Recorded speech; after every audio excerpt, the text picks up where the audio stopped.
You keep planning, but you never act. You say tomorrow, but then you never do it. Sounds familiar? Yeah, for me too. That is self-sabotage, and in this video I'm going to tell you 7 ways you are doing it in your daily routine. The first way you're self-sabotaging, and you probably heard this in a bunch of videos, and that is you leave everything for tomorrow. Like, you will need to clean up or do some laundry or work on something or call or work out, and you keep telling yourself, I will do it tomorrow, I have time. You won't do it tomorrow. Tomorrow you will say the exact same thing, and you will keep doing that until you just can't do it anymore, because you either have a deadline or something happens, or you have an epiphany or something like that, or you never do it. But that is one of the most common ways people self-sabotage, me included. I've done this for a long time. That just basically tells your subconscious mind that you don't really want the things that you want. So it's like you want to be fit, but you don't work out. You will work out tomorrow. That's you telling your subconscious or your universe or whatever you believe in that you don't take that goal seriously and you don't really want it. In a few years, you will look back and think, oh, if I started then, I wouldn't still be here now. So do it. You have some laundry to take care of, go do it. You have a workout to do, go look up your workout on YouTube and do it. Just pause this video and go do it. Number 2, you don't take yourself seriously or keep promises, which is connected to number 1, but like in a general way. New Year's comes and you have this whole list of the things that you want to achieve in the new year, and you're like, this year I'm going to do it. And you promise yourself you're going to wake up early, and that you are going to go for walks every day, or you're going to make a business plan, or learn a language or something like that, and you never do it. You never keep the promises that you make to yourself. You say to yourself, today I'm going to eat healthy, and then you go and one friend calls you and he or she is like, oh, you want to go to McDonald's tonight? And you're like, yeah, let's go. What about eating healthy? Again, you're sending the same message. I don't take myself seriously. You do not show up for yourself the way you promised you would. So it's funny though, because if you promise something to someone else, you will do it. You should be able to keep promises to yourself the same way that you keep promises to other people. Number 3, you don't take your sleep schedule seriously. Rest is so important. That's how your body recharges. Sleep restores your brain. If you don't sleep well, your body doesn't function well. It also impacts the way you feel your emotions. That's why most of the times when you don't sleep well, you wake up frustrated or angry or just confused, and it can also affect your metabolism and your performance and all of that stuff. You have a bunch of videos online that you can check about the importance of sleep. This is just me summarizing it, but sleep really is important for your health in general, not just your physical health, but your mental health as well. Number 4, you keep planning without taking action. While you are in the planning phase, your brain assumes that you are working on the thing that you want, and it feels like the job is basically done. That's what it feels like. And that's the same thing as sharing your goals with other people. You keep talking about the goal that you have and what you're going to do and how you're going to do it and when you're going to do it. And the fact that you are talking about it, you basically feel like it's done. And that is the exact same thing with planning. You keep planning, but you're not taking action. While that is good, planning and strategizing and all of that stuff, it doesn't bring results because you are not taking the steps. If you are planning because you really need to organize the way you are supposed to act later on, that is one thing, because you sometimes really need to plan things out before you act on them.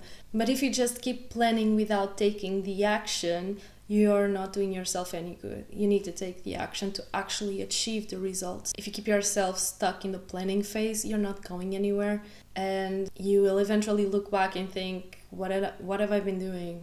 What am I doing? I don't see anything happen. No, you don't, because you are not taking the action that you need to take towards the things that you want. It's like, I want to make a YouTube video. I keep planning and brainstorm ideas. I write the scripts. I do all of that stuff, but then I do not film. Doesn't make sense. This one, everyone keeps talking about it. Number 5. Is it 5? I think so. Number 5. You wait until you're ready. Everyone will tell you you will never be ready. And after you start taking action, you realize that there is no waiting. There is no I'm ready. There's no such thing. You just do it. And as you do it, and as you practice, and as you do it more, then you're ready. Using YouTube as an example, if you do not start filming and editing and just posting whatever, you will never have the skills that it takes to actually make a good video. And for me, this is still like my practicing phase because I still don't know how to edit well. I don't really know how to do this, but I had to start because I would never feel ready. And trust me, I've been waiting for that readiness for 5 years. So that's enough time planning and thinking in you basically just do the thing. You need to start somewhere. Everyone starts somewhere. And when you stop feeling intimidated by that, that's when you finally have the results that you want. You do not let yourself be intimidated by the lack of knowledge or the lack of skill or whatever.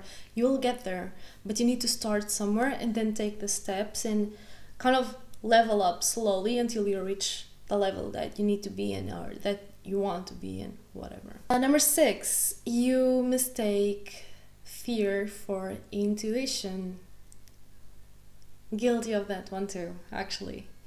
I kept thinking, oh, I'm not ready for YouTube videos. My intuition is telling me that this is not the right time. Basically, a bunch of excuses not to do the things. And you think, oh, my intuition is warning me that this is not the right time. Intuition is subtle. Intuition and fear are like opposites.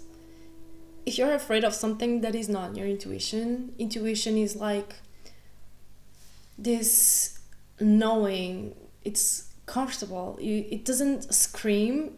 It's like when you know that you need to go somewhere and you don't know why, but you just feel like, I should probably go there. I don't know why, but I need to go there. And then you go and you meet a friend that you haven't seen for a long time, or you somehow find an opportunity for something that you wanted or something like that. But it doesn't make you fearful. It's just this nudge, like you need to go there. And you're like, why? You need to go there. Okay, I'm going to go there. I don't know why, but I feel like I should go, so I'm just going. And you're not like, oh my god, what if I go? What if something happens? What if, it doesn't feel like that. Intuition is really this quiet voice in your head that's just like, do this, go there. It's subtle, it's warm, it's not screaming, it's not fearful. So if you are avoiding something and you think it's your intuition warning you, it's probably not. It's probably just fear. And number 7, to end this video, you don't take care of your emotions. Very important. If you have a negative emotion, you sweep it under the rug and pretend it doesn't happen, and you just fake positivity and you think eventually it will go away. It won't. It will be buried in your subconscious mind, and at some point, if you do that too much and for too long, you will start having reactions that you have no idea where they're coming from. Like you will be angry, frustrated, and you will have trouble dealing with people or situations, and you'll just be stressed out all of the time and you have no idea why, because you are not validating those emotions. Ignoring your emotions won't make them go away.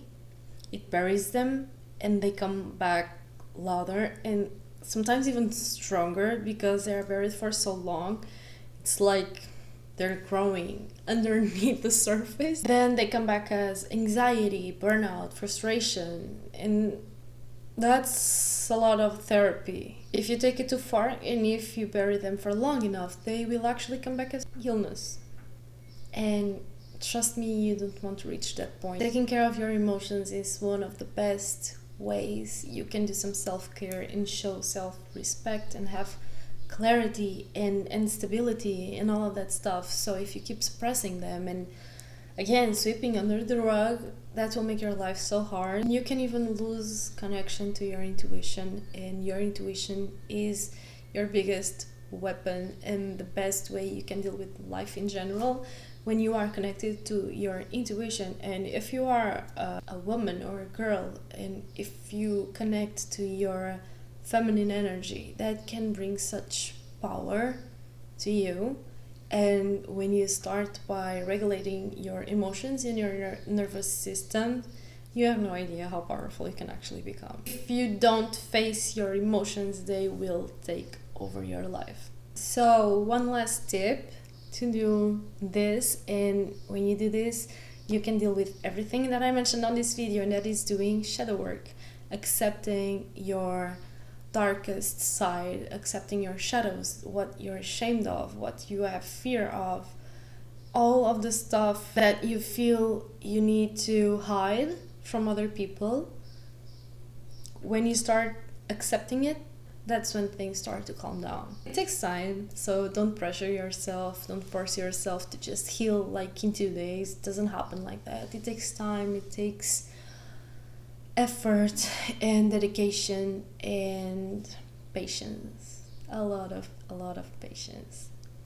So I hope this video was helpful, and I hope you can do the work and be successful. And one last recommendation that I want to leave on this video, because I read this book a year ago and I really enjoyed it, and that is The Mountain Is You. I feel like this book is really good. It's not a huge book, it doesn't have like 400 pages or anything like that. It's an easy read, I think, and you can also learn a lot from it. So I hope you enjoyed this video, I hope this was useful for you, and I hope I can see you in the next one. Bye.